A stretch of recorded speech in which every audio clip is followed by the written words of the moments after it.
ma'am यो के हो यो फिसको अन्डा अब यसको 12 बनाएर खाने है आज यसको 12 पनि बनाउन मिल्छ र पकौडा त खाइसकेँ हैन पहिला अब 12 पनि आज 12 खाने दिन भएर फिसको अन्डाको अब यसलाई एकचोटि ग्राइन्ड गर्ने है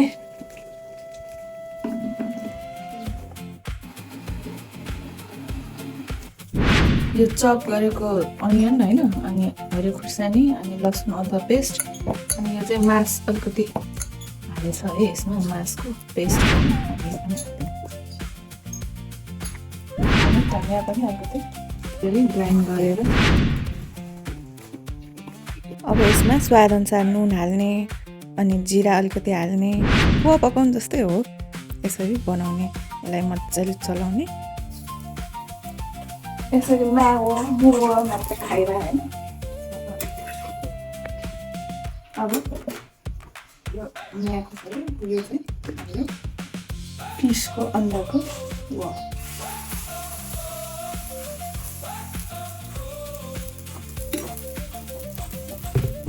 तोरीको तेल अलिकति हाल्दै वो पकाउनु जस्तै पकाउने यसलाई पनि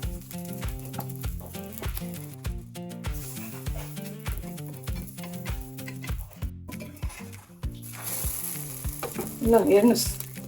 यसरी पनि खान मिल्छ हेर्दा कस्तो कस्तो देखिन्छ है तर यो के क्यान्सर हुनेहरूलाई यो फिसको अन्डा खानु एकदम राम्रो हो नि एकदम मिठो हुन्छ यसरी अन्डा हो नि अन्डा हाँसको अन्डा खान्छ कुखुराको अन्डा खान्छ यो माछाको अन्डा पनि यसरी खानु मिल्छ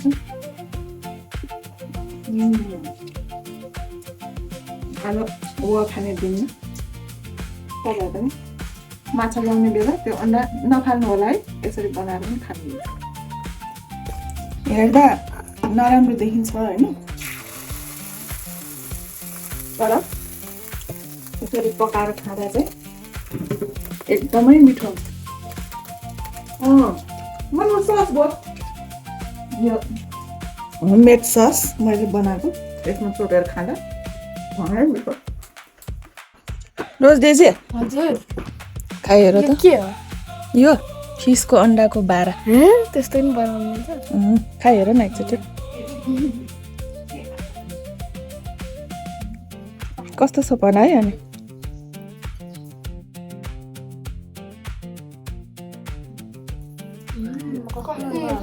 मिठो छ यो म्यामले बनाएको केचपसँग झन् मिठो हो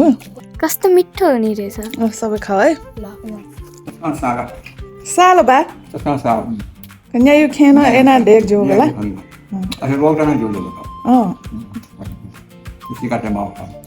सिटीमा उन्ने ला